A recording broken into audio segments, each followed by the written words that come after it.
Coming up in a few minutes. All right, Glenn. Shortchanged by Jeff City. A new study reveals what many people suspected. The Missouri bureaucrats in charge of distributing federal stimulus money seriously shortchanged the St. Louis region. Charles Jaco's here with us now, and you do the math for us, Charles. Well, Sandy, the math is pretty simple. The St. Louis metropolitan area accounts for almost 1/2 of Missouri's total economy, but we only got around 1/3 of the federal stimulus cash. So how come?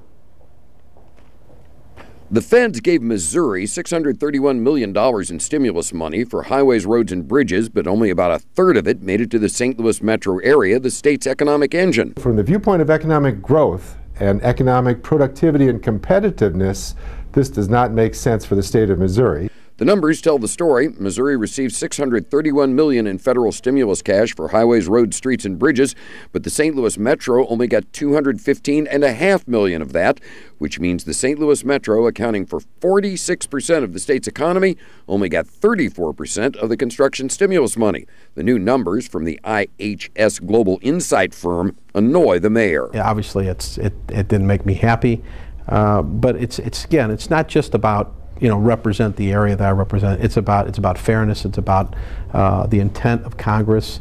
But Congress gave that money to each state and let the state's governments decide where to spend it. And in every state, big cities have been shortchanged in favor of rural areas. It's the cities that are generating the wealth disproportionately, and they don't get as much back. When the money goes to the state, the metropolitan areas do not get a fair share of the dollars. And it's not just in federal stimulus cash. Kansas City and St. Louis, the two metro areas that generate about 2/3 of the economy of the state, are constantly shortchanged. Which may be because small town and rural officials control the levers of state government.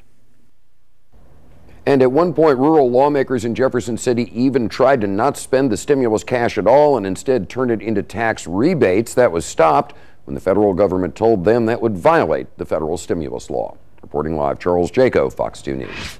As the economy begins to recover, the land of Lincoln